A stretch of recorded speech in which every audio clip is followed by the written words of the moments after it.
മുണ്ടക്കൈ ചൂരൽമല ദുരന്തബാധിതരുടെ വായ്പകൾ എഴുതിത്തള്ളണമെന്ന് ആവർത്തിച്ച ഹൈക്കോടതി. ആവശ്യം ആദ്യം എതിർത്ത കേന്ദ്ര സർക്കാർ ഹൈക്കോടതി ഉത്തരവിടുകയാണെങ്കിൽ ഇക്കാര്യം പരിഗണിക്കാമെന്ന് മറുപടി നൽകി. വായ്പ എഴുതിത്തള്ളുന്നതുമായി ബന്ധപ്പെട്ട് ഹൈക്കോടതി ഇടക്കാല ഉത്തരവ് പുറപ്പെടുവിക്കും. റിസർവ് ബാങ്കിന്റെ മാർഗനിർദ്ദേശങ്ങൾ ചൂണ്ടിക്കാട്ടിയാണ് വായ്പ എഴുതിത്തള്ളൽ ആവശ്യത്തെ കേന്ദ്ര സർക്കാർ പ്രതിരോധിച്ചത്. മറ്റ് നിക്ഷേപകരുടെ പണം സ്വീകരിച്ചാണ് ബാങ്കുകൾ വായ്പ നൽകുന്നത്. ദുരന്തബാധിതരുടെ വായ്പ എഴുതിത്തള്ളണമെന്ന് ബാങ്കുകളെ നിർബന്ധിക്കാനാകില്ല. വായ്പ എഴുതിത്തള്ളുന്നത് ബാങ്കുകളുടെ വിവേചനാധികാരമാണ്. സുപ്രീം കോടതിയുടെ ഉത്തരവിലും ഇക്കാര്യം വ്യക്തമാക്കിയിട്ടുണ്ടെന്നും കേന്ദ്രം കോടതിയെ അറിയിച്ചു.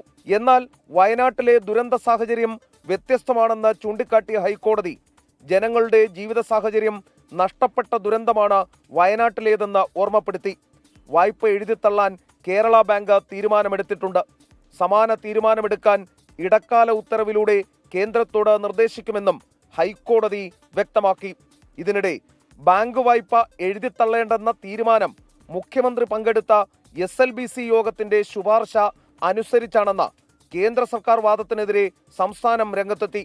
ബാങ്ക് വായ്പ എഴുതിത്തള്ളണമെന്നാണ് SLBC യോഗത്തിന്റെ ശുപാർശയെന്ന് സംസ്ഥാനം ചൂണ്ടിക്കാട്ടി.